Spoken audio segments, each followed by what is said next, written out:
So instead to Gadget grabbed human balls instead of grabbing the Marvel balls that he was supposed to get. And crushed them and sent the man to the hospital. Practically, he sent the man to the hospital and put his balls were covered on ice. And he's screaming. Well, somehow that turned his voice into a chipmunking sound voice, and he's screaming. He's screaming when Inspector Gadget gets his balls. He screams, "Help! My nuts! My nuts!"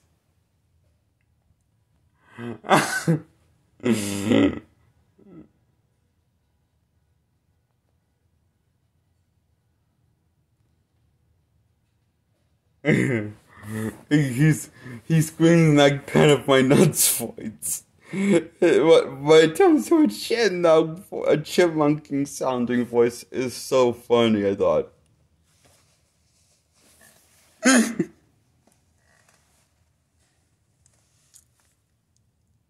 This is one of the funniest. This is probably the funniest ball gag in history.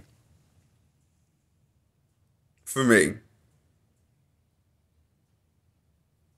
Involved in the nut area. Next to the Mighty Morphin Power Rangers, how they defeat Ivan Ooze in the Mighty Morphin Power Rangers movie. That's the second funniest nut scene I've seen in movie history.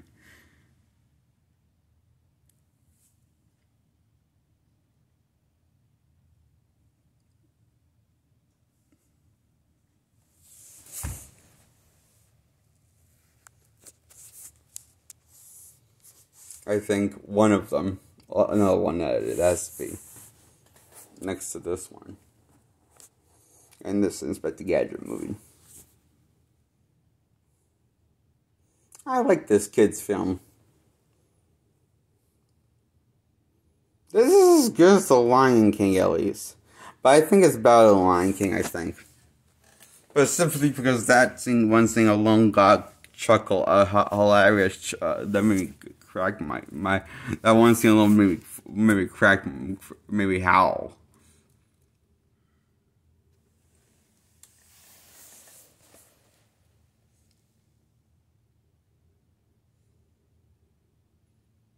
Oh, and I thought Evil Inspector Gadget was hilarious in this movie. Robot Gadget. And I love how Inspector Evil Gadget is okay with swearing, saying, "I'm going to kick some ass." He says. That's the first line he says. Oh, that's so funny. And he says, it's kind of funny how he says he's brutally violent and terrorizing people. It's hilarious. And eventually, I kind of was rooting for the bad guy, Evil Gadget, to win. Because he's so funny in this movie. He's much more funny than regular Gadget. Regular Gadget doesn't get a lot of gags at work, but Evil Gadget gets plenty of gags at work. I wish there was more focus around Evil Gadget, the evil, fucked up version of Gadget, and make that the movie about him instead. And have it from his villain point of view, from his, and that's perhaps that would be the premise, you know? That would be cool. Have it more about him, or maybe make Good Gadget more funny for Master Project to play.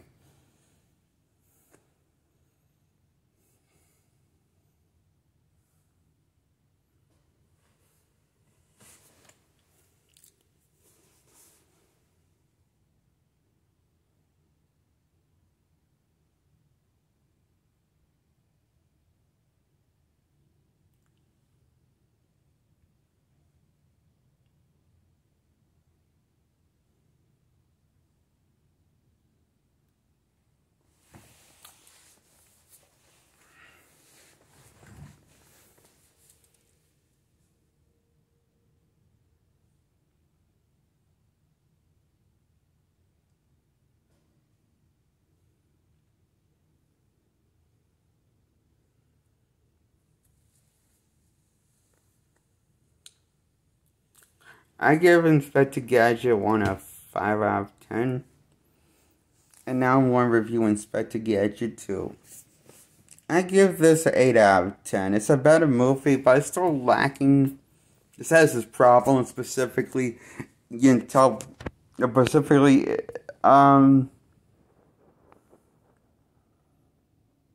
it's called, it has number 2 in the name, and is technically connected to the first one that Mansion Project started in, and I don't know. I think this movie would have been better if it wasn't connected to the first one. If it was its own reboot, but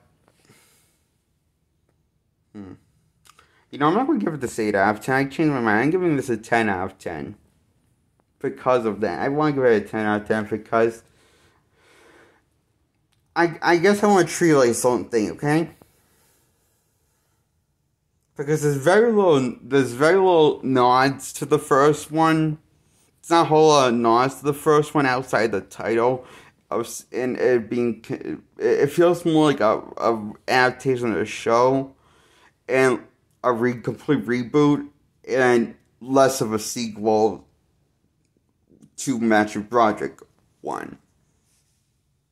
The first one.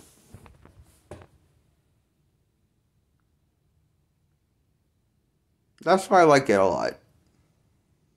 The sequel of Inspector Gadget, I give it a 10 out of 10. I thought Gadget was very funny in this one and kind of clueless, like the show plays him off as. And I like how the one was a much better guy. The one went for the guy from the guy.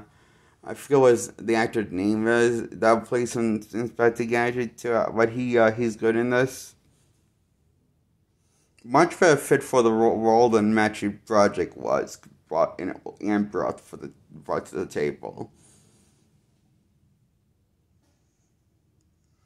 And he looks like he has fun in the role.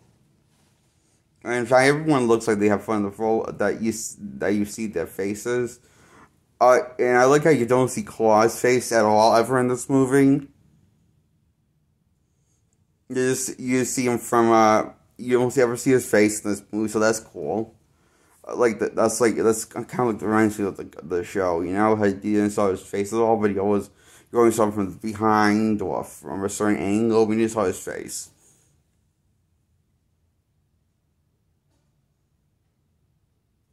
But even the guy that plays Claw, for someone you don't see his face, even he gets in first, he seems like he's enjoying himself and gets a lot into the role. And I like that.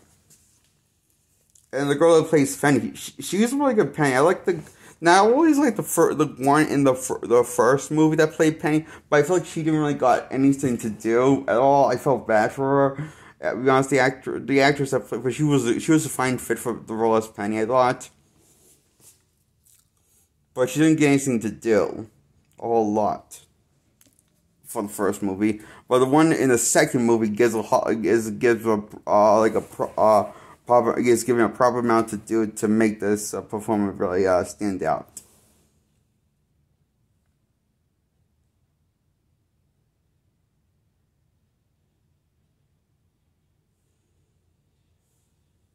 The girl in the second, which in fact the Gadget 2 is clarified, okay? So yeah, I like the whole cast of Inspector Gadget 2.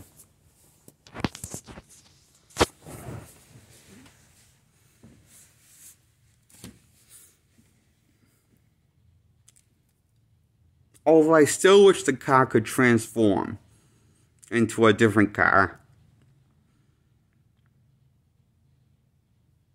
Like the show did.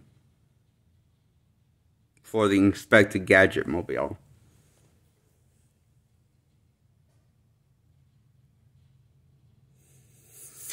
I thought it was kind of cool in the show how like the Gadget mobile didn't talk and could change into a smaller car from a bigger car and could change from one car to another. Okay, while Gadget was in the car, so I thought it was cool. I just wish I just don't know why they had changed that feature. That cool feature was the Gadget mobiles Yeah, I thought it was cool. I thought that was cool.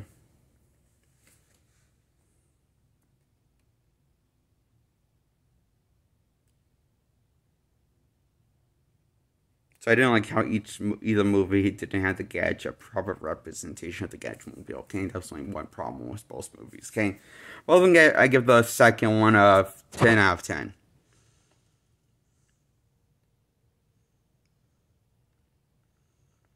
Goodbye. Subscribe to my channel and like this video. Please subscribe. Hit the subscribe button and the bell and to get notified, and also then hit the all button after hitting the bell button to get subscribed to my channel and follow my channel, please.